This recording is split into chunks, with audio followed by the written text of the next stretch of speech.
Los orígenes del Antiguo Egipto. Los orígenes de las civilizaciones son siempre intrigantes, más allá de los mitos fundacionales que cada cultura crea sobre sus propios orígenes. Es raro encontrar evidencia sólida que demuestre de manera irrefutable el periodo exacto en que nacen las culturas.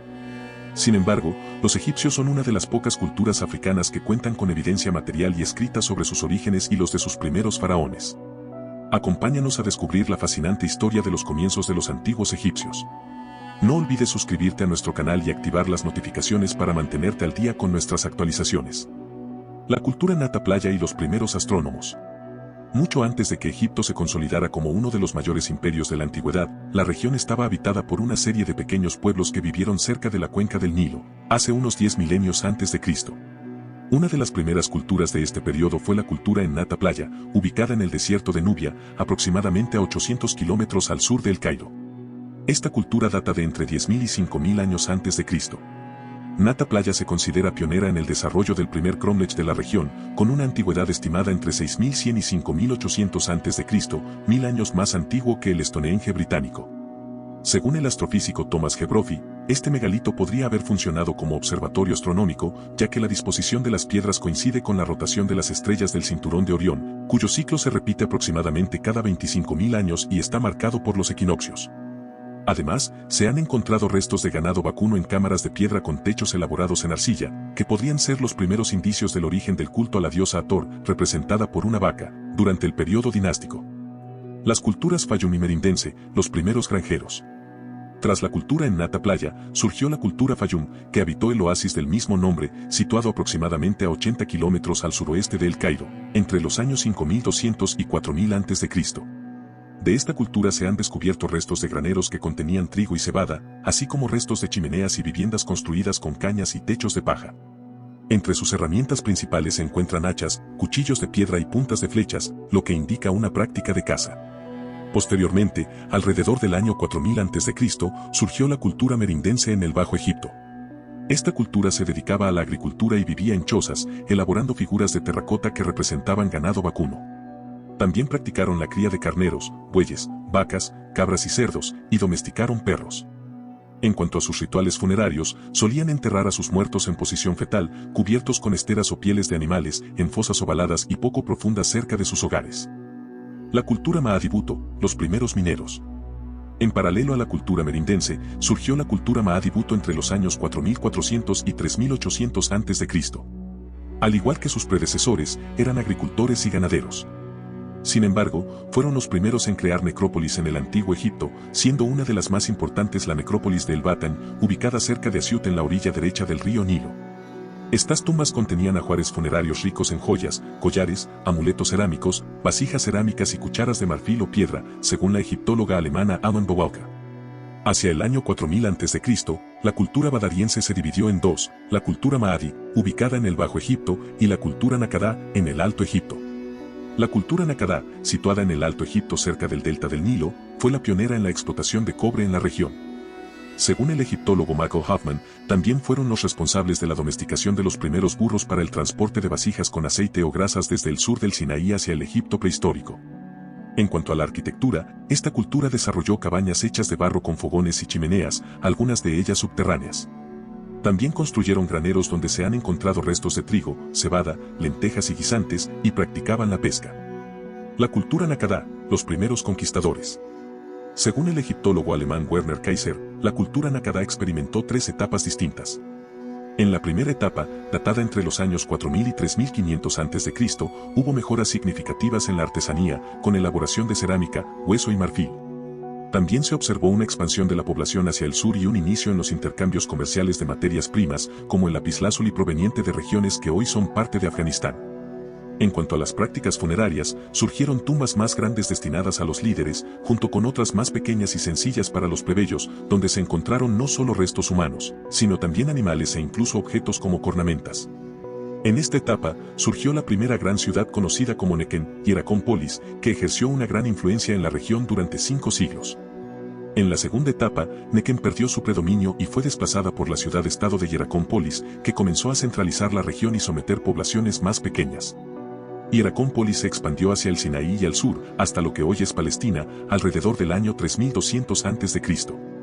Esta ciudad fue especialmente importante en la cultura egipcia, ya que allí se desarrollaron los primeros signos previos a los jeroglíficos y se erigió el primer templo egipcio conocido. También fue responsable de los primeros mitos religiosos egipcios. Finalmente, alrededor del año 3000 a.C., surgieron las ciudades de Cádiz y Tinis, Des. Tinis asumió el control de Nequen y Maad y se expandió hacia Nubia. En Tinis se desarrollaron los jeroglíficos propiamente dichos, así como la navegación a vela, las primeras pictografías y los sellos distintivos de cada soberano.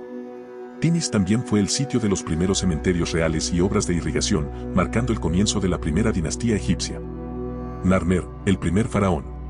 Según Manetón, un sacerdote e historiador del siglo III a.C., antes del surgimiento de los primeros faraones, cada ciudad-estado tenía sus propios reyes. Uno de los pocos reyes del periodo predinástico del que se tiene constancia fue Horus Escorpión II, también conocido como Hani, quien gobernó Hieracómpolis y otras ciudades sometidas por Tinis tras la muerte de Horus. Tras Hani, el control pasó a manos de su hijo, Narmer, el primer faraón propiamente dicho, quien gobernó durante un periodo de 60 años y unificó los territorios del Alto y Bajo Egipto alrededor del año 3100 a.C. Inicialmente se pensó que Narmer, descrito por Manetón, era un rey mítico y no real. Sin embargo, una serie de descubrimientos arqueológicos confirmaron su existencia. El primero de ellos fue una serie de pinturas murales que representaban a Narmer en la ciudad de Hieracómpolis, descubiertas por el arqueólogo James Quebble en 1898. Posteriormente, en 1993, el arqueólogo Gunther Raer descubrió una inscripción en Tinis que describía los mismos acontecimientos que los murales de Narmer, descubiertos por Quibel. Finalmente, en el siglo XXI, se encontró su nombre en la lista de antiguos faraones en las tumbas de Abidos, igualmente en la ciudad de Túnez. Aunque se sabe poco sobre su gobierno, se cree que Narmer podría haber sido el creador o al menos el diseñador de la ciudad de Memphis junto con su hijo Aa. También se especula que posiblemente estuvo casado con la reina Nidhora. Aa, el faraón médico. Tras la muerte de Narmer, su hijo, también llamado Aa, ascendió al trono de Egipto y contrajo matrimonio con la princesa Benet del Bajo Egipto. Según el cronista Julio Africano, Aa no tuvo hijos con su esposa, pero sí con Kentar, una de sus concubinas, siendo Odjer el único conocido hasta la fecha. Según Manetón, Aa se convirtió en faraón a los 20 años y gobernó hasta los 70 años de edad. Entre sus principales obras se encuentra la construcción de un palacio en Memphis, la creación de la fortaleza de Hib, la primera en la necrópolis de Saqqara, y un templo dedicado a Neit, la diosa de la guerra, en la ciudad de Sais, en el Bajo Egipto. Además, fue el primer faraón conocido por realizar los primeros estudios anatómicos en Egipto, así como las primeras autopsias registradas. La piedra de Palermo indica que realizó tratos comerciales con Canaán y estuvo involucrado en conflictos con los reinos de Nubia y Libia. Su nombre aparece en numerosos objetos descubiertos en Cisjordania y Saqqara. En algunas tablillas de marfil se le muestra participando en posibles celebraciones conmemorativas de la unificación del reino, y en una placa se le representa realizando un sacrificio ritual. Merit-Neit, la primera faraona. Tras la muerte de su hijo Odjer, Merit-Neit contrajo matrimonio con la reina Merit-Neit, amada de Neit, con quien tuvo dos hijos, Djet y Den. No se sabe mucho sobre el reinado de Djet, excepto que fue responsable de la construcción de una tumba real en Tinis y la necrópolis de Abidos, donde se cree que pudo haber sido enterrado. Esta tumba se convirtió en un centro de culto y destino de peregrinaciones varios siglos después de su muerte. Se estima que gobernó entre 57 y 39 años. Tras la muerte de su esposo, Merit-Neit asumió el título de faraón alrededor del año 2927 a.C., dado que sus hijos eran demasiado jóvenes para asumir el liderazgo. Durante mucho tiempo se pensó que Merit-Neit era un hombre, hasta que se encontró su nombre asociado con su descendencia en una gran mastaba en Saqqara. No se sabe mucho sobre su gobierno, aparte de que su hijo Djet continuó la construcción de monumentos funerarios en la ciudad de Tinis y que posiblemente fue responsable de arreglar el matrimonio de su hijo con la reina Aotep. La reina sobrevivió a su hijo Djet, quien, según Manetón, gobernó Egipto durante 23 años y falleció sin dejar descendencia ni realizar grandes innovaciones, excepto la introducción del cobre en la fabricación de herramientas y objetos decorativos, algo que previamente era característico de la cultura Maad y Buto.